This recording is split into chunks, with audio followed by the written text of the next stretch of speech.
सुमारे 36 वर्ष संत निरंकारी मिशनचे नेतृत्व करताना बाबा हरदेव सिंहजी यांनी मिशनला जागतिक स्तरावर नवे वैभव प्राप्त करून दिले। आज 67हून अधिक देशांमध्ये मिशन मानवतेचा, नैतिकतेचा आणि आध्यात्मिक जागृतीचा संदेश प्रभावीपणे पोहोचवत आहे।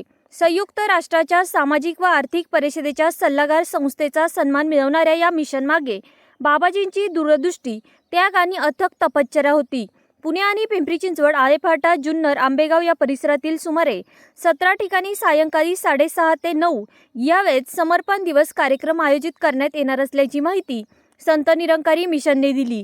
सध्या सद्गुरू माता सुदीक्षाजी महाराज त्याच दिव्य परंपरेची पताका समर्थपणे पुढे नेत असून प्रेम, सेवा, संयम आणि आत्मबोधाचा संदेश समाजाच्या प्रत्येक घटकापर्यंत पोहोचवत आहे।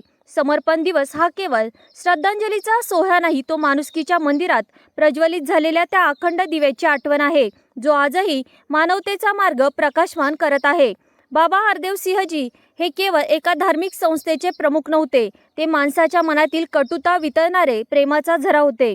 त्यांच्या चेहऱ्यावरील सहज हास्य, शब्दातील माधुर्य आणि वागण्यातील विलक्षण नम्रता यामुळे लाखो लोकांना आध्यात्मिक शांततेचा अनुभव आला।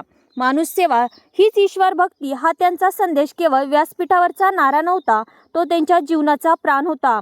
म्हणून संत निरंकारी मिशनने रक्तदान शिबिरे, स्वच्छता अभियान, वृक्षारोपण, आरोग्य सेवा, शिक्षण, महिला सक्षमीकरण आणि युवकांना सकारात्मक दिशा देणारे उपक्रम राबवत समाजसेवेचा नवा आदर्श निर्माण केला।